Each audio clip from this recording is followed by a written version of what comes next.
स्वागत है आपका आपके अपने YouTube channel Arihant Hindi education में।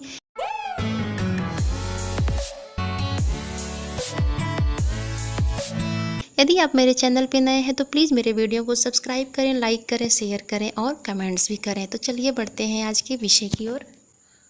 आप लोग हिंदी विषय में कक्षा 11 का देख रहे हैं, जो कि राजीव प्रकाशन किताब से मैंने बनाया है वीडियो। और इस किताब में लगभग 150 के लगभग प्रश्न हैं, जिसमें है हिंदी गद्य के विकास पर आधारित प्रश्न। पहला पार्ट की वीडियो में हम लोगों ने 50 के लगभग प्रश्नों को पढ़ा है। आज हमारी सेकंड पार्ट की वीडियो है, तो चलिए शुरू करते हैं आज की वीडियो।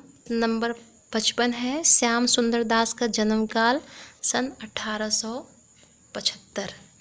अष्टायाम के रचनाकार नाभादास। डॉक्टर रामविलास शर्मा की रचना का नाम क्या है? तो इनकी रचना का नाम है निराला की साहित्य साधना। फिर देखिए अगला है मेरी जीवन यात्रा, तो ये है राहुल सांस्कृत्यायन का। हिंदी प्रदीप पत्रिका के संपादक, हिंदी प्रदीप जो है बालकृष्ण भट्ट जी का है। द्विवेदी युग के साहित्यकार कौन है? तो द्विवेदी युग के साहित्यकार हैं डॉक्टर श्याम सुंदर दास। चिंतामणि किस विधा की रचना है? निबंध है। आधुनिक हिंदी नाटक के लेखक, आधुनिक हिंदी नाटक के लेखक हैं बद्री नारायण चौधरी प्रेमघन। पतितों के देश में किस साहित्यकार की रचना है? तो पतितों के देश में है रामवृक्ष बेनीपुरी जी हैं। निम्नलिखित में से कौन सी जीवनी है? तो आवारा मसीहा जीवनी है। ध्यान दीजिए, विष्णु प्रभाकर द्वारा लिखित है आवारा मसीहा, ये एक जीवनी है। डॉक्टर संपूर्णानंद द्वारा संपादित पत्रिका कौन सी है? मर्यादा। भारतेंदु के सहयोगी लेखक, तो भारतेंदु के सहयोगी लेखक हैं बालकृष्ण भट्ट। चिंतामणि के रचनाकार आचार्य रामचंद्र शुक्ल। दीपदान नामक रचना है, एकांकी है, ये आपने पढ़ा भी है कक्षा 9 में इसको। उसके बाद है स्वामी दयानंद सरस्वती की रचना सत्यार्थ प्रकाश। हिंदी का प्रथम मौलिक उपन्यास परीक्षा गुरु। हिंदी गद्य खड़ी बोली के जन्मदाता हैं भारतेंदु हरिश्चंद्र। आलोचना के क्षेत्र में सर्वाधिक उल्लेखनीय है रामचंद्र शुक्ल। आचार्य रामचंद्र शुक्ल की रचना है चिंतामणि। भाग्यवती उपन्यास के लेखक हैं श्रद्धाराम फुल्लौरी।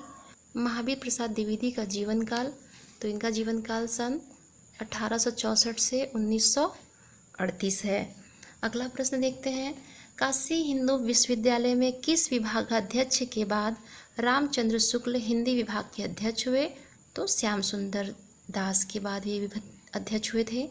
अगला प्रश्न, काका कालेलकर का नाम किस विधा के लेखक के रूप में प्रसिद्ध है? निबंध विधा के लेखक के रूप में। अगला प्रश्न देखिए, हजारी प्रसाद द्विवेदी को किस सन में पद्म भूषण की उपाधि से सम्मानित किया गया?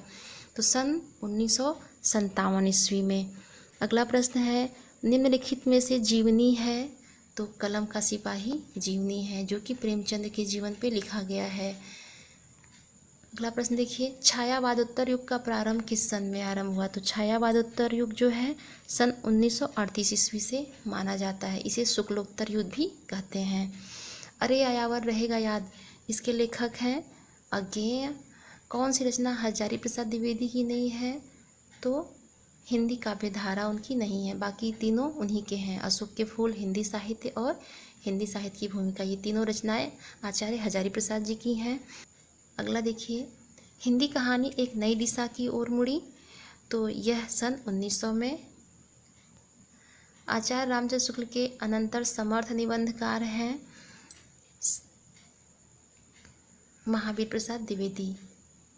उपन्यास की विधा की रचना है, इसमें देखिए बाण भट्ट की आत्मकथा। भले ही इसका नाम आत्मकथा है, लेकिन यह एक उपन्यास है। अगला प्रश्न देखिए, राष्ट्र का स्वरूप, राष्ट्र का स्वरूप के रचनाकार है वासुदेव शरण अग्रवाल। कर्मभूमि, कर्मभूमि जो है प्रेमचंद की है। क्या भूलूं क्या याद करूं, यह आत्मकथा है जिसे हरिवंश राय बच्चन जी ने लिखा है। उसके बाद देखिए, पंडित नल्लूलाल अध्यापक नियुक्त थे फोर्ट विलियम कॉलेज में। विशस्य विषमौषधम, यह नाटक है जिसे कि भारतेंदु हरिश्चंद्र ने लिखा है।